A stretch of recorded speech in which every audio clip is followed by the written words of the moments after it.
Episode 4 के starting में हमें दिखाया जाता है कि कुछ लोग जोकर को ढूंढ रहे होते हैं और वहीं जोकर उन लोगों को सीसीटीवी की मदद से अपने फोन में देख रहा होता है। वह हार्ली से कहता है कि ये लोग बस लोगों के पैसे चुराते हैं, उन्हें किडनैप करते हैं और तो और उन्हें मार भी देते हैं। ये लोग सोसाइटी के लिए बस एक कचरा है। तभी फिर से हार्ली की नींद जेल में खुलती है। रिक उनसे पूछता है कि क्या तुम लोगों ने सच में अपना काम खत्म कर लिया था, क्योंकि उन्होंने अभी तक हमें फ्री नहीं किया है। तो डेथशॉट कहता है कि हमें थोड़ी परेशानी हुई थी, लेकिन हमने अपना काम खत्म कर लिया था। आगे पीसमेकर बताता है कि अभी हमारे पास सिर्फ 12 आवर्स ही बाकी है। तो डेथशॉट कहता है कि उनकी बात मानकर यहाँ आना हमारी सबसे बड़ी गलती थी। तभी उनसे मिलने प्रिंसेस वहाँ आती है। उसके बाद वो सबको अपना इंट्रोडक्शन देती है।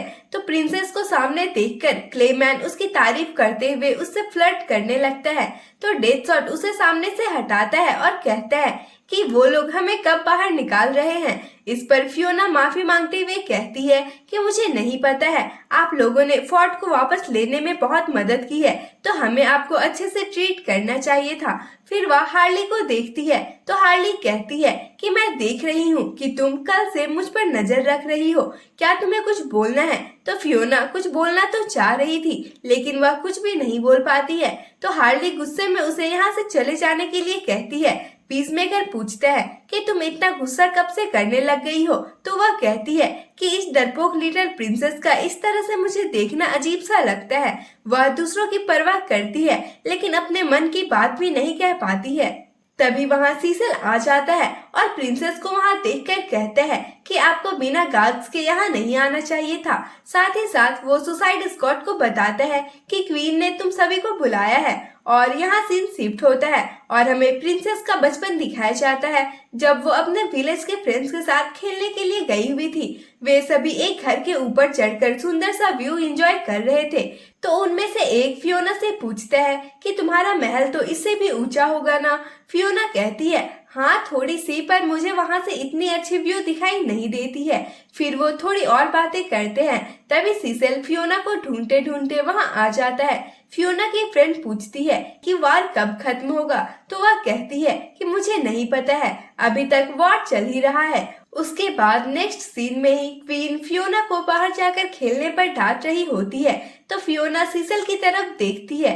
यह देखकर क्वीन कहती है कि मुझे सीसेल ने नहीं बल्कि किसी गार्ड ने बताया है। तुम्हें शर्म आनी चाहिए, तुम इस किंगडम के फ्यूचर कमांडर को झूठ बोलने पर मजबूर कर रही हो। हम रॉयल मेंबर्स हैं और तुम्हें समझना चाहिए कि हमारा स्टेटस और ड्यूटी दोनों ही आम लोगों से बहुत अलग है। इस पर फियोना क्वीन को रोककर पूछती है कि हमारी ड्यूटी क्या है। क्वीन आंसर करती है वॉर को खत्म करना। उसके बाद प्रिंसेस किसी के ग्रेव के सामने बहुत ही दुखी होकर खड़ी होती है और वहाँ बहुत भारी बारिश भी हो रही थी। तभी सीसेल की आवाज से प्रिंसेस अपने ख्वाबों से बाहर आती है। वह बताता है कि वार काउंसिल शुरू होने ही वाली है, लेकिन आपका आना जरूरी नहीं है। तो वो कहती है नहीं, मैं जरूर जाऊंगी। वहीं हम बहुत सारे बीस्ट को सिटी की ओर आते हुए देख सकते हैं। तो क्वीन उनके बारे में पूछती है। तो सीसेल बताता है कि उनकी आर्मी सबसे पहले उस फोर्ट की तरफ बढ़ रहे हैं जिसे हमने वापस ले लिया था, लेकिन वहाँ की फोर्सेस उन्हें संभालने के लिए काफी नहीं है और 2 से 3 दिनों में वो यहाँ भी आ जाएंगे। तभी हार्ली बीच में इंटरप्ट करते हुए बोलती है कि हमें अभी तक बांधकर क्यों रखा गया है, हमने तो डील की थी कि आप हमें फ्री कर देगी। इस पर काउंसिल के दूसरे मेंबर उस पर गुस्सा करने लगते हैं। तो क्वीन उन्हें शांत करके बोलती है कि हमारे फोर्ट को डिस्ट्रॉय करने के बाद तुम ये कैसे बोल सकती हो।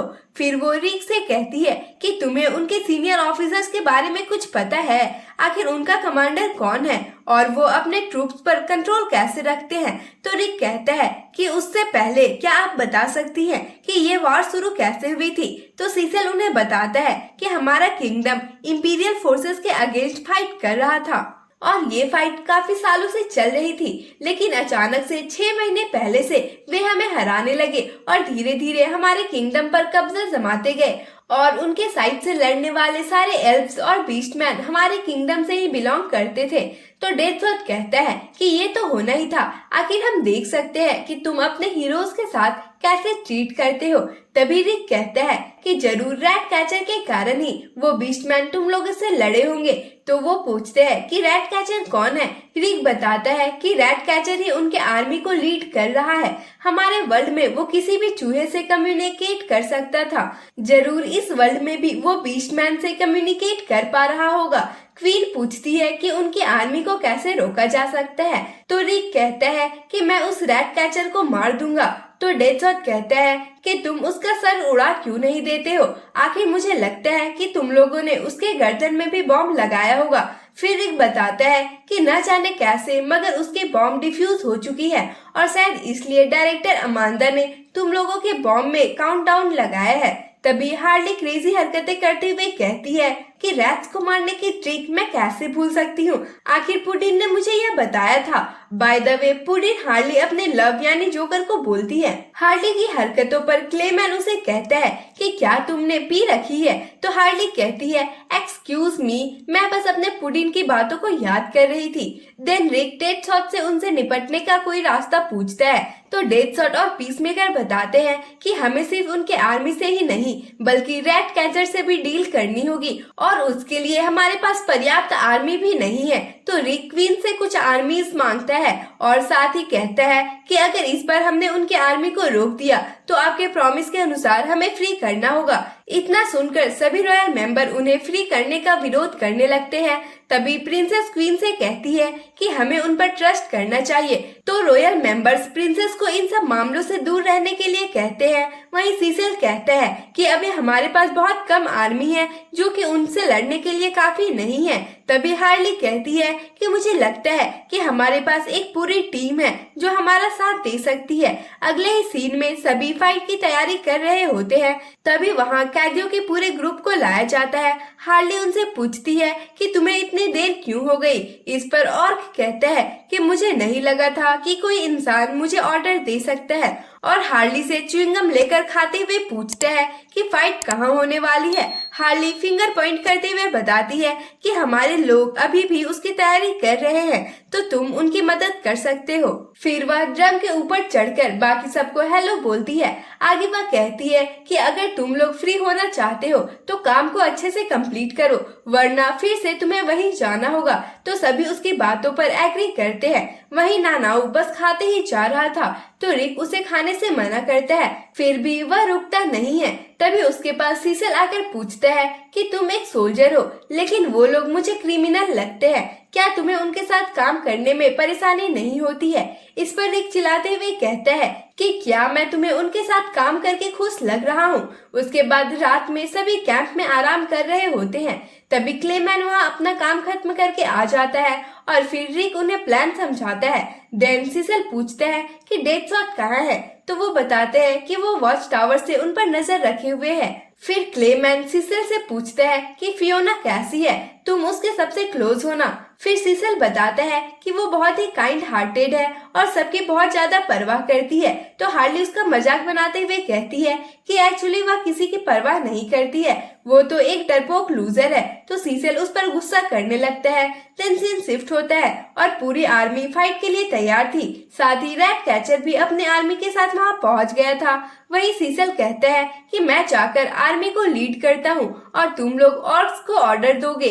तो हार्ली कहती है कि हम वहाँ नहीं जा रहे हैं, वैसे भी उन्हें पता है कि क्या करना है। वहीं क्लेमैन कहता है कि मैं धूल में गंदा होना नहीं चाहता हूँ, हम बस बैकअप देने के लिए यहाँ पर हैं। और नानाओ तो बस खाते ही जा रहा था। ये सब देखकर और सुनकर सीसेल अकेले ही गुस्से में वहाँ से निकल जाता है। तभी रैट कैचर फ्रंट लाइन में पहुँचते ही उनकी इतनी तैयारी और आर्मी में औरत को देखकर थोड़ा हैरान होता है, लेकिन फिर उन पर हंसते हुए कहता है कि क्या उन्हें सच में लगता है कि वो जीत जाएंगे, और अपना मैजिक परफॉर्म करने लगता है, जिसे देखकर किंगडम की आर्मी घबरा जाती है। लेकिन सीसेल आकर उन्हें मोटिवेट करता है। वहीं सभी बीस्ट अपने खतरनाक रूप में आ जाते हैं और रैट कैचर उन्हें आगे बढ़ने का ऑर्डर्स दे देते हैं। लेकिन तभी एक गोली चलने की आवाज आती है जो कि डेथशॉट ने चलाई थी। यह देखकर रैट कैचर फिर से हंसने लगता है और कहता है कि मैं तुम्हें जानता हूँ, तुमने तो अपना टारगेट भी मिस कर दिया है। लेकिन तभी उसका ध्यान जाता है कि कोई भी बीस्ट अटैक करने के लिए आगे नहीं बढ़ रहा है और वो उनको जाने के लिए पुश करने लगता है, लेकिन तब भी कुछ नहीं होता। और तभी उसका ध्यान अपनी 2DV मैजिकल स्टिक पर जाती है।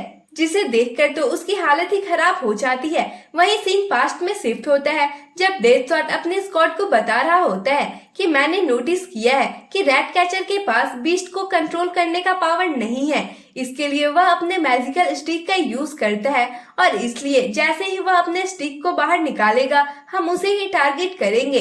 फिर सीन प्रेजेंट में शिफ्ट होती है और रैट कैचर को देर से ही सही पर समझ में आ जाती है कि इतनी तैयारी बस उसे ट्रैप करने के लिए किया गया था। लेकिन तभी सारे बीस्टमैन उसे घेर लेते हैं और वो उनके सामने गिड़गिड़ाने लगता है, लेकिन बीस्टमैन अपना काम अच्छे से पूरा करते हैं। खैर उसके बाद हमें वही सीन दिखाया जाता है जब कुछ लोग जोकर को ढूंढ रहे थे। एक्चुअली वहाँ दो टीम्स आई हुई थी, तभी जोकर उनके बीच की दीवार को ब्लास्ट कर देते हैं और दोनों टीम आपस में ही लड़कर मर जाते हैं। फिर जोकर बताता है कि उन्हें खत्म करने का सबसे अच्छा तरीका है कि उन्हें आपस में ही लड़ा दिया जाए और हार्ली तो बस उसे ही देखे जा रही थी। बिल्कुल उसी तरह से वो प्रेजेंट में भी देख रही थी और अपनी ही दुनिया में खोई हुई थी।